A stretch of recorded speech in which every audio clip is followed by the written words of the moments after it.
2022 has been a year of eye-opening revelations for all of us, and journalists have worked doggedly throughout the year to report on the stories behind the headlines.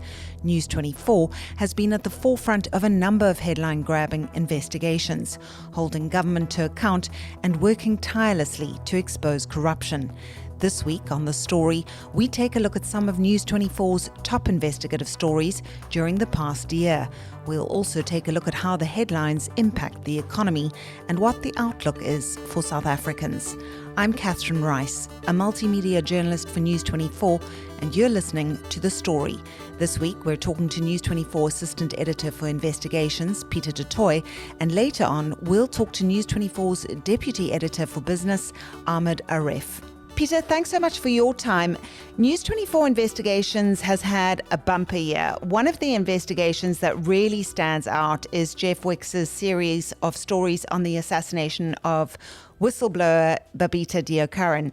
How did that all start? How did the team get access to documents and cell phone records, and how long did it take before publishing that first story? Catherine, yes. I mean, I think it's easily the most significant story that we've done this year. On one level, I think it recognizes the work that Babita Deokaran did as a whistleblower, and it's a monument to what she gave her life for. And on another level, it is, of course, like you said in your intro, an attempt to keep the authorities accountable, an attempt to keep them on their toes, and an attempt to force them to act. So the gist of the investigation done by the News 24 investigations team, in which Jeff took the lead, was that Babita Deokaran identified almost 850 million rands in dodgy payments made by the Provincial Department of Health from Tembisa Hospital into an array of companies for services, by and large, that were never delivered. Now, immediately, it raises a ton of red flags. Why were these contracts awarded to companies that did not deliver services? Who received the money? Who scored off this? Who won off this? And the investigation took 8 months, I would argue. We started immediately after Babita Deokaran was murdered in August of 2021. She was killed one terribly cold winter's morning on the High Veld when she was shot outside of her house after she dropped off her child. And we started looking at the circumstances surrounding that murder. And obviously the first port of call was to identify the murderers, which was done very quickly after they were arrested, but then to go and find out where these murderers came from. And in actual fact, Catherine, we hit a brick wall earlier this year because we traced the murderers back to the same valley in northern KwaZulu-Natal. The assassins, they come from the same area outside of Vienna in KwaZulu-Natal. And we couldn't, we got some biographical details from them, but, they pulled the triggers. But they weren't the originators of the hit on Babita Deokaran. They didn't give the instructions, and they, apart from being paid an assassin's fee, they didn't really benefit a lot from Babita Deokaran's murder. So we hit a brick wall then, but as so often happens in investigations, you have to do a lot of groundwork and put yourself out there before the tips and the information comes rolling in from the public. And in this case, that's exactly what happened. After we started publishing detail of the murderers, detail emerging from their first couple of court appearances, we were contacted by whistleblowers saying, look, we might have some more information for you. And that's how we came across information that was kept on Babita's laptop, on her cell phone. We started working through the data dump, which was quite significant and quite large, hundreds and hundreds of gigabytes of data. And we were able to piece together her last month on this earth, Catherine. We were able to piece together a lot from her private life because we had access to very personal and private messages. But more important than that, we were able to piece together what she identified as being possibly criminal and illegal and possibly corrupt. Thanks to the numerous reports she started writing to her superiors, thanks to WhatsApp messages in which she explained to her superiors what she found and how concerned she was with the fact that such a lot of taxpayers' money was being used in seemingly illegal deals. So it took a heck of a long time. It took hundreds of man hours, hundreds of man hours to trawl through the data that we have to try and piece together a picture, and finally we were able to do that. And I'm pretty certain of the fact that this year we could quite confidently report why Babita Deokaran was murdered, and she was murdered because she identified networks of extraction from Tembisa Hospital, siphoning out millions and millions of rands for services that were never delivered, stealing public money, and obviously putting people who are dependent on the services of Tembisa Hospital, those people's lives in danger. There's still a heck of a long way to go. As I said earlier, I'm very confident that we've now gotten to the root cause of why she was murdered. Because the moment that you step on these networks of extraction, these pipes leading out from these government departments and the hospitals that simply shovel money out of the system, the moment those systems are throttled, those networks are throttled, they hit out. And they certainly hit out in quite a violent way against Babita Deokaran. So I'm confident we've gotten to the root of it, but we have not yet exacted accountability, Catherine. And Peter, Eskom, that's also another top investigation done by your team. Carl Cowan did some outstanding work. Can you tell us more about those stories and whether there have been some consequences in terms of the fallout from those investigations? Yes, well, a couple of weeks ago in November, or was it end of October? It was end of October. One of the biggest arrests of the year took place when Machela Koko, who is the former acting group chief executive of Eskom, was nabbed by the investigative directorate on various charges of corruption, fraud and money laundering to the tune of more than 38 million rand. So that was quite satisfying to see someone being arrested on a story that we've been working on for more than a year. I'm not saying that it was directly related to it, but we have exposed over the last year or more a lot of the internal, possibly illegal machinations at Eskom, in which Machela Koko was certainly an integral part of. So Eskom remains a massive story because we all are affected by load shedding every single day. It affects the poor and the rich in equal measure, and it has certainly had an enormously damaging effect on the country's economy, losing millions and billions of rands every day that there's load shedding. So the Eskom story has not gone away. You'd recall that in 2021 we launched a big project called the Eskom Files, also based on a trove of documents that we were given access to. So we are still reporting on Eskom. We are still reporting on what's happening inside of Eskom. But I do think that the story has now moved a little bit away from the investigative environment, more into the political realm, because the politicians now have to make policy changes in order for Eskom to get more generating capacity on the grid. That unfortunately is happening too slowly. We have seen some private renewable energy producers come on stream this year, or busy coming on stream, but the Eskom problem is not going away. And unfortunately, every time that we delve into Eskom, we are again shocked by the scope and the size of the problems at Eskom, and certainly the breadth and the depth of corruption at Eskom that has taken place over a number of years and has caused lasting damage, Catherine, and damage that we are all suffering under every time that there is load shedding. It's something that impacts every single one of us, as you said. But Peter, for you, what were some of the most important stories your team was able to uncover other than the Deokaran and Eskom stories? What stands out for you? So Zara Karim has also, she's one of our investigative reporters. She started digging into the city of Johannesburg, and I live in Johannesburg, like many of our News 24 colleagues do, and it remains, in my view, the grandest city in the country, but it really is suffering under poor management, and it's suffered under a succession of very weak metro councils, very weak political sets of political leadership, and we are now seeing the results of that. We've had serious water cuts in Johannesburg this year, something that I know Cape Townians have also suffered under because of the drought a couple of years ago, but we are suffering under water cuts because of poor management, poor maintenance. Pretty much what happened at Eskom.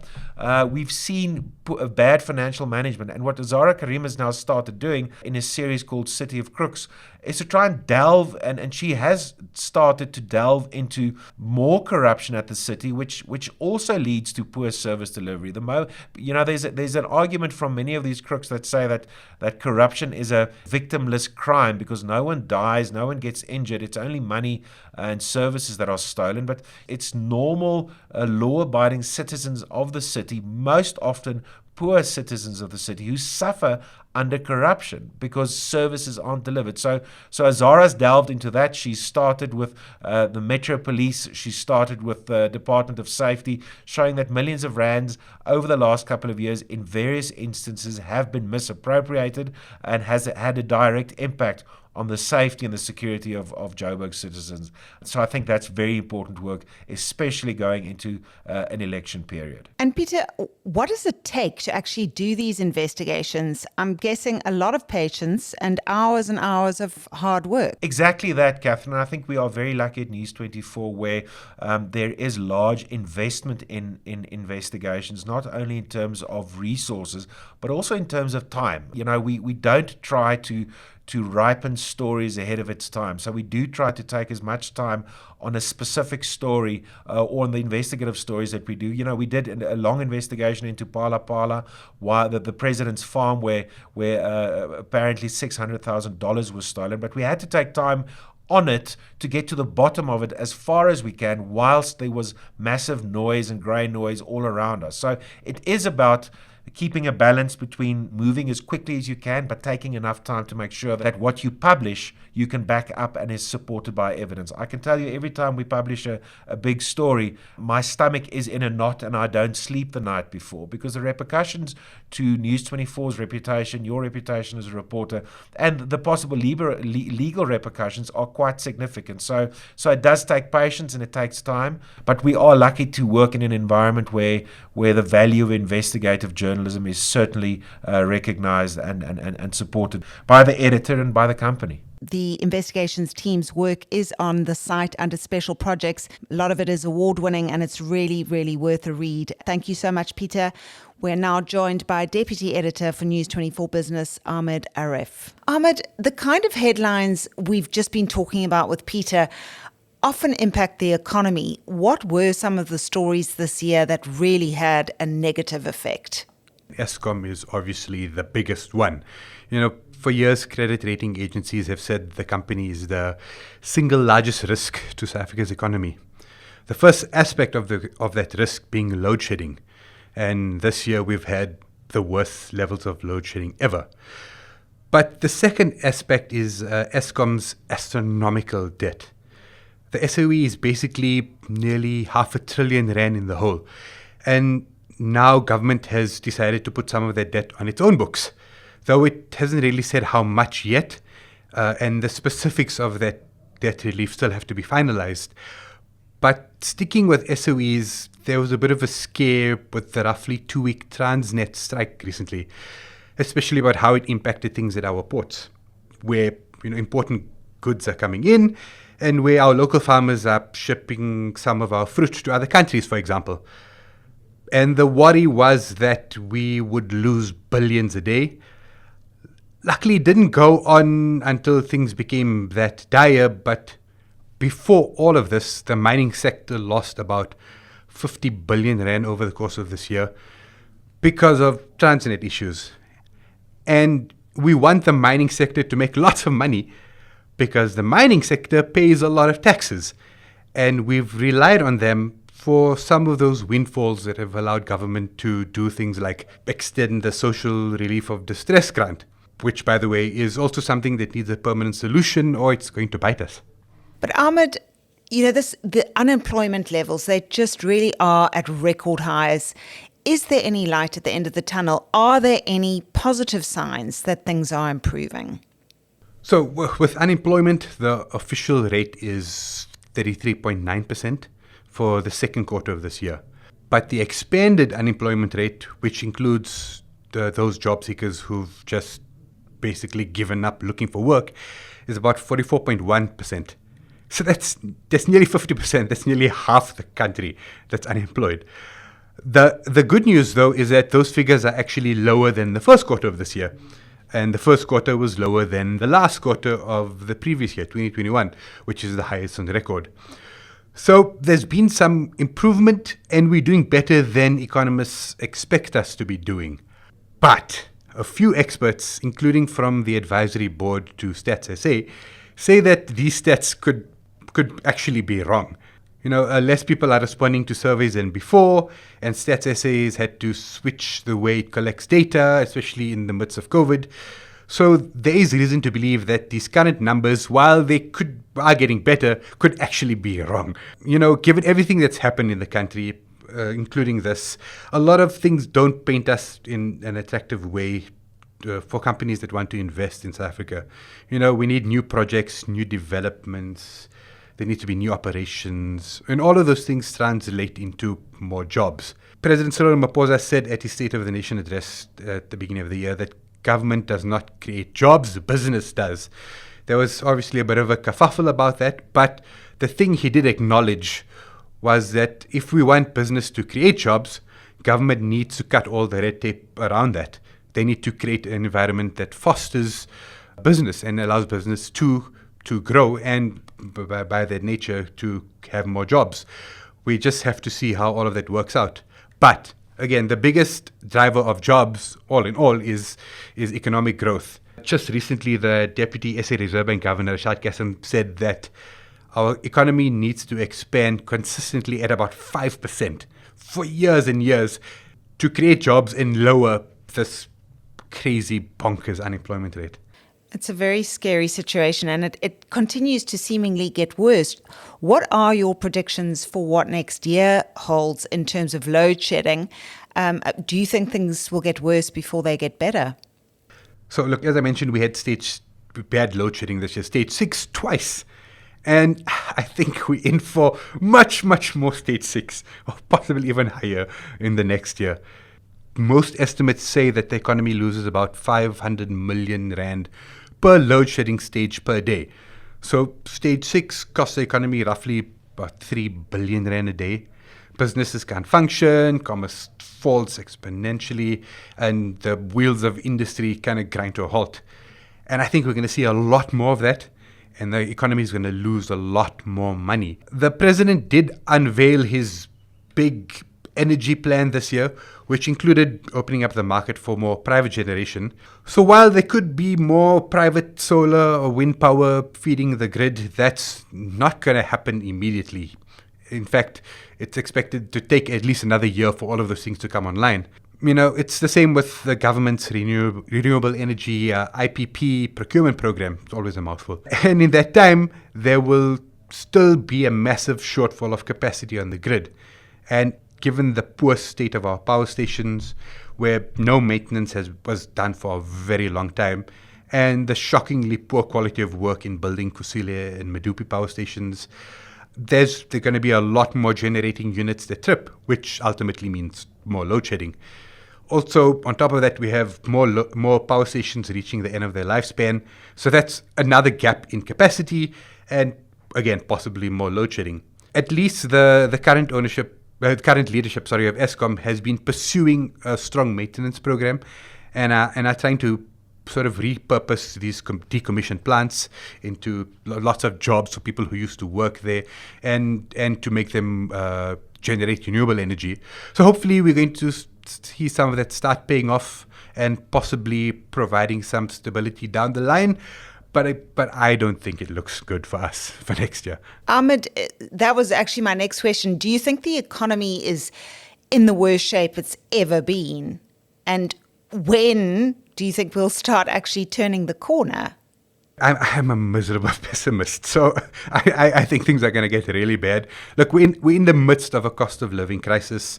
Vladimir Putin invades Ukraine, and then the entire world is turned upside down. There's rocketing fuel and food prices. There's major interest rate hikes, with probably more on the way, especially for us. And then there's this big threat of a looming global recession. But I'd like to focus on how the finance minister sees all of this, and let's look to what he said in his recent medium-term budget. So the bad news is government debt is really bonkers. I mean, we went from 577 billion in 2007, 2008 to an estimated 4.75 trillion this year. But, and due to interest costs going higher, the cost of repaying all of that debt will be about 6 billion rand more than government expected to pay in the February budget. But on the flip side to that, tax income is high, mostly thanks to high commodity prices, which have delivered nice big profits to mining companies, like I mentioned earlier. So in the current year, gross tax revenue is about estimated to be 93 billion rand higher than what was expected in the February budget, which is about 84 billion rand more than what we had last year. And on top of that, we had corporate tax that's expected to be 62.8 billion above budget. So apart from high mining taxes, manufacturing and finance companies are also making higher profit, which is what Treasury is telling us. So with all of that, Treasury expects that by the end of 2023, 2024, which is the next financial year, government revenue will exceed its spending, excluding the interest payments, for about the first time in 15 years. So our gross loan debt is also going to probably stabilize at about 71.4% of GDP this year. 2.5 years earlier and at a lower level than everyone kind of expected. And our budget deficit is also going to narrow from 4.9% of GDP in 2022-2023 to about 3.2% of GDP in 2025-2026. So whether this will actually continue and whether we can actually maintain this, we just have to wait and see. Government has been a bit more conservative and it has been trying to ease the pressure and being a bit more in consolidating the fiscus a bit. Looks like it's working. It was a very positive budget. Like I said, I don't know. I'm a bit pessimistic, but let's hope that government can actually pull this off. That was Ahmed Aref, News 24 Deputy Editor for Business. That's all we have time for this week. I'm Catherine Rice, and you're listening to The Story.